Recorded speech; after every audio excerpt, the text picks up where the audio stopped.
Hi, I'm Juliana Meek with my dad, Bill Meek from the Harmon Meek Gallery, and we're talking about Richard Segalman. And one thing that is so great about Richard is that we never know what we're going to get from him until we get the shipment in of the works each season. And it's almost like Christmas when we're opening up the packages of works.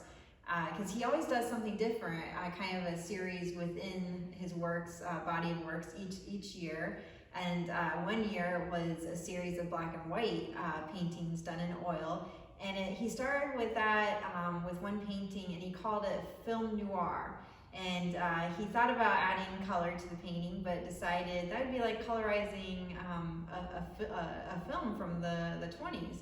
And it would take away what was special about the painting. So it was really a fun series, fascinating series that he had done that year. But Dad, were there any other surprises that you? Oh yes.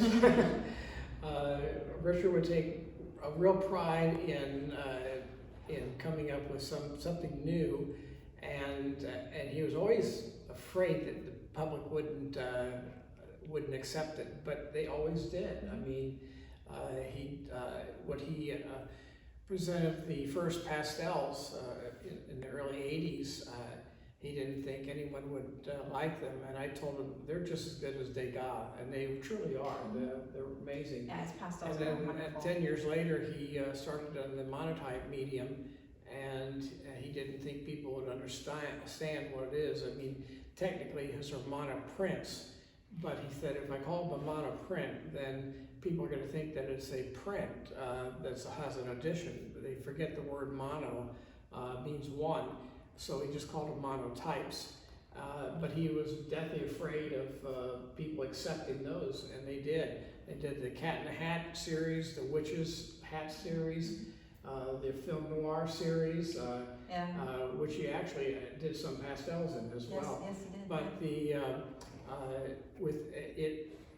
the best thing I can say for how we represented him through this whole 30 years that we showed his work, 40 years actually, is that I never said to him, paint me another painting like the one I just sold.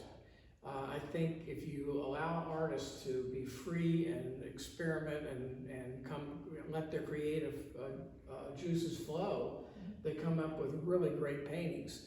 The minute you start telling an artist what to do, that's not the art dealer's job to say, paint me another one like I just sold because I know it's easy to sell. To me, the challenge of accepting his new work and convincing the people that like his work to buy another Segalman, or new people coming in to attract them to what his new work is, to me is really the role that an art dealer should take. And so he was always very nervous when he would show up before his exhibition and worry that, I said, Richard, don't worry about it. We're going to sell these just fine. They're fantastic. And every year that was that way. And he, in every show, he managed to come up with something new. Even this last year, he returned to the pastel show he did in 1991, which there were about 20 large pastels with no people, just sunsets and clouds.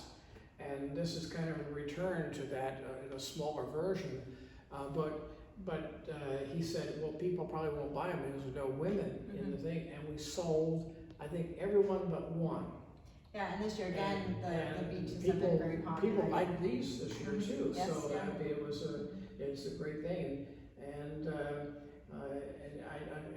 this year he wasn't able to come down for his exhibition, but he says that he has been working on some things up in a studio in Woodstock, and so I'm really anxious to see what he comes up with. Yeah, well, we never know until we see it. That's right.